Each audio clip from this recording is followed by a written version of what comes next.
A lot of different things going on here in gold, but the bottom line is gold prices have risen for 5 straight weeks now. Remember what else happened 5 weeks ago? The Fed announced it would start to taper. How much of the run-up in gold is just down to the Fed pulling back? I think a lot of it. If you look at the timing of it, especially it bottomed right on December 31st. And really since January 1st, 2014, it's been a story of rising gold prices. Now the big question is this just a correction against a bigger bearish trend? Are we going to see lower prices going on? Double bottom or flight to safety? Exactly. Like the double bottom, I think at 1180 was even better than a double bottom because you had what's called a bear trap. You actually took out that low. What's a bear trap? Well, a bear trap happens when you take out a support level on a closing basis.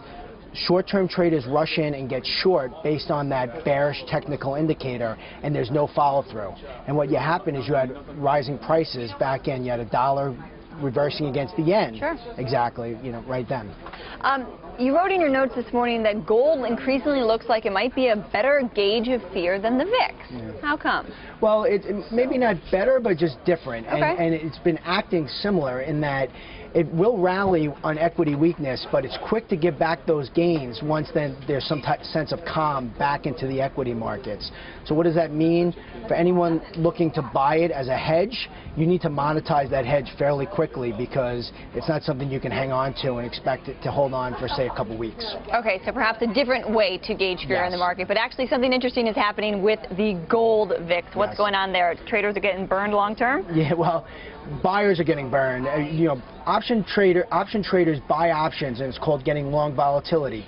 And if they don't get paid in movement, they're going to lose money, and that's really what's been going on. 2013, we saw the gold ranges averaging about $52, $53 a week, meaning high minus low, $52, $53. So far in 2014, we've been averaging below that. And last week, 2 weeks ago, we only had a $21 range. Last week, given everything that happened on Friday, the range was only $42. So you can definitely look at that as sort of an indication that some sense of calm or complacency in the gold market. It might be too early to tell on that. What do the long-term price targets look like right now? Have they changed at all in the last 5 weeks thanks to this run-up? Longer term, I'm still looking at 1160 on the downside. 1160? On the downside.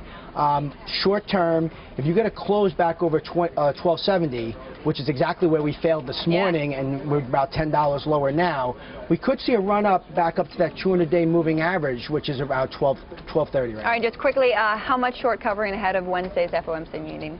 It's tough to tell. I think there could be a fair amount, but either way, it's going to be a bumpy ride.